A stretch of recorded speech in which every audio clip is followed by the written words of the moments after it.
Olá pessoal, tudo bem com vocês? Então, voltando à nossa rotina escolar, nós vamos estudar o capítulo 5 do livro, que fala sobre os seres vivos e as suas características gerais. Inicialmente, o que eu vou comentar com vocês é o seguinte: nós temos características que nos acompanham desde o nosso nascimento até a nossa morte, passando pelo nosso desenvolvimento, nossa reprodução, nossa alimentação também. Mas o que eu quero que vocês saibam, e o que vocês sabem já na verdade, é que não somos nós só, humanos, que passamos e que temos essas características. Vocês podem ver a diversidade de seres vivos que nós temos em todo o nosso planeta e que todos eles passam também por essas adaptações, por essas transformações e também têm características específicas de cada ser. E hoje o que nós vamos ver vai ser o seguinte: as características que nós vamos ter em cada um desses seres vivos, tá? Quais são essas características? A composição química, que é do que é composto um determinado ser vivo. Nós vamos ver também a evolução deles. Durante todo o seu desenvolvimento, o que é que ele acabou, quais foram as transformações que eles acabaram passando. Nós vamos ver também o metabolismo. O que seria o metabolismo? É justamente as trocas que acontecem nas células, dentro, no caso no interior da célula, com o exterior. Nós vamos ver também a organização celular, de como é dividida as células desses seres vivos. O desenvolvimento, como eu comentei com vocês, desde o nascimento até a morte. E também a reprodução, como é que esses seres eles vão reproduzir. Inicialmente, nós vamos falar sobre a composição química, do que é que esses seres vivos são formados. No geral, todos os seres vivos eles vão conter água, sais minerais e ácidos nucleicos, que são o material que guarda todas as características de determinado ser, tá? E essa composição química, ela vai se dividir em dois compostos, que são os compostos orgânicos e os compostos inorgânicos. Os compostos inorgânicos quais vão ser? Vão ser justamente a água, que nós vamos ter em todos esses seres vivos, e também os sais minerais que eles contêm.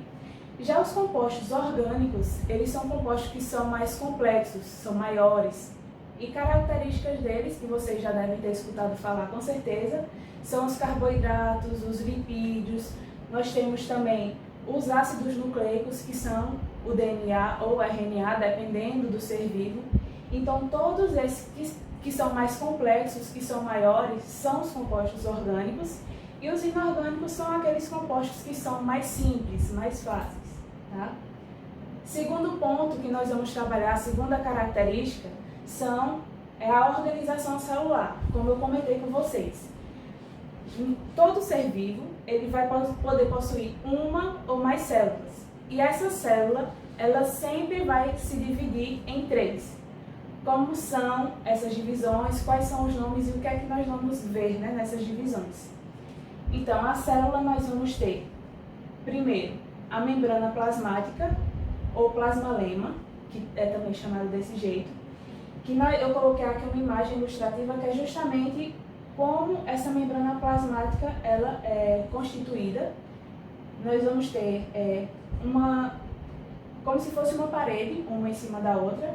E esses pontinhos aqui azuis, que vocês estão vendo, são as proteínas que estão na membrana plasmática. A segunda divisão que nós vamos ter vai ser o citoplasma. No citoplasma, o que é que nós vamos encontrar? Nós vamos encontrar todas as organelas. E o que são essas organelas? São partes da célula que são responsáveis por determinadas funções. Por exemplo, a respiração celular é feita por determinada organela. Nós temos também a reprodução, nós temos a digestão da célula também é feita, cada uma tem a sua função. Então, no citoplasma nós vamos encontrar todas essas organelas. E a terceira e última divisão que nós vamos ter na célula vai ser o material genético. O que é isso? Como eu já comentei com vocês aqui na aula. Material genético vai ser aquele material que vai conter todas as características que nós temos de um determinado ser. E dependendo da célula, como nós vamos ver um pouquinho mais à frente, que ela vai se dividir em dois tipos, elas podem ter esse material genético protegido ou esse material disposto no citoplasma. Nós vamos ver isso daqui um pouquinho mais à frente. Nas células, essa daqui as células eucariontes são um tipo de célula. Nós vamos ter outro tipo também, que é a célula eucarionte. A célula eucarionte é um tipo de célula e a célula procarionte também é outro tipo. A célula procarionte, ela é uma mais simples, não tem muita coisa para você observar como na célula eucarionte, mas nós vamos ver isso direitinho, tá? Nas células eucariontes, como eu comentei com vocês no slide anterior, nós vamos ter o material genético protegido. Como assim, professora, protegido?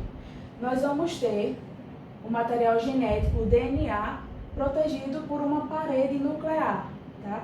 Essa parede ela pode ser chamada também de carioteca, diferente dos seres das células procariontes, que tem esse material genético todo disperso no citoplasma. E aí ele não tem proteção nenhuma. E a diferença dessas duas células é justamente isso, tá? Então, voltando para as células eucariontes, nós vamos ter divisão delas. Nós vamos ter de dois tipos.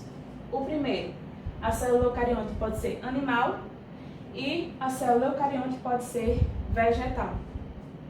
Elas vão ter sempre, maioria das organelas vão ser iguais, vão ter a mesma função, como eu comentei com vocês, respiração, alimentação, digestão no caso, mas nós vamos ter a presença de determinadas organelas que uma não vai ter na outra. Por exemplo, na vegetal, nós vamos ter uma parede celular e depois nós vamos ter a presença da membrana plasmática. Então é como se a célula ela fosse protegida por duas paredes do meio externo.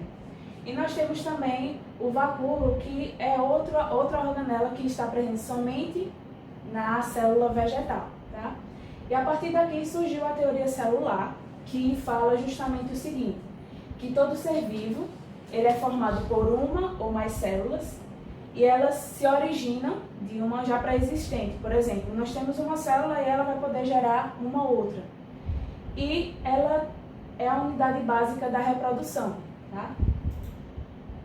Então, mudando um pouquinho, além dessas células, desses seres celulares, nós vamos ter também um ser que ele não vai possuir células. Que ser é esse? Vai ser o vírus. Muito escutado agora, né, como vocês sabem, o vírus. Então, esses seres acelulares, o que é que significa? Eles não vão possuir células. Aqui eu coloquei a estrutura de um vírus. Esse vírus ele é constituído de quê? De um revestimento proteico, que é como se fosse a parede, a membrana plasmática, e nós vamos ter o material genético dele, que pode ser tanto DNA ou RNA, vai depender. E aí, como eu coloquei aqui uma foto, vocês sabem muito bem que nós estamos passando por esse momento do vírus, né, da Covid.